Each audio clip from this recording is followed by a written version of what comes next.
Mr. Sing, ngoma zemkrisi bosi mudimu pakuda chiedza chenyu Mwari, pakuda chiedza chenyu Mwari.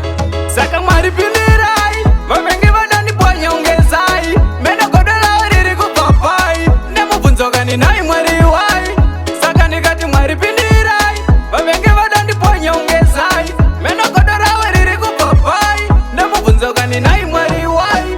Inini ndishikisai ndisazobate mbinjiri, variko vanoda kutora yangu mbiri, hero papedza basa rangu ndinemberi, zvizovashamisa inini ndave mhiri, igaro ziva kaine chitema mari, zvikavaremera vanoenerwe seri, aisenyoreka kuzova zvandiri, moyo murefu yakatongofamba mbiri. Saka Mwari pindirai, vavengi vadandiponya ungezai, mene godo lao riri kupapai, nemubvunzo kani nai Mwari wai.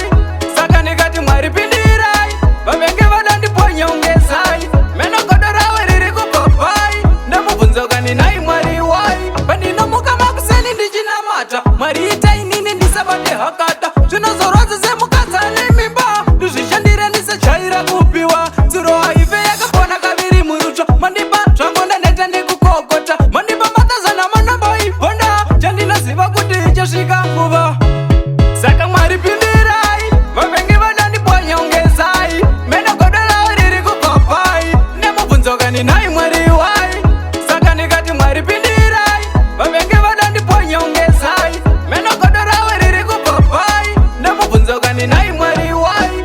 Inini ndishikisai ndisazobate mbinjiri, variko vanoda kutora yangu mbiri, hero papedza basa rangu ndinemberi, zvizovashamisa inini ndave mhiri, igaro ziva kaine chitema mari, zvikavaremera vanoenerwe seri, aisenyoreka kuzova zvandiri, moyo murefu yakatongofamba mbiri. Saka Mwari pindirai, vavengi vadandiponya ungezai, mene godo lao riri kupapai, nemubvunzo kani nai Mwari wai.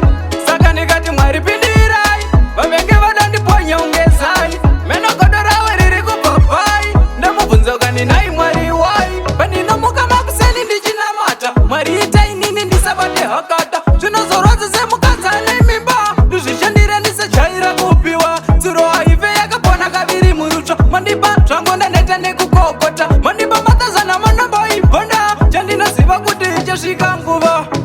Saka Mwari pindirai.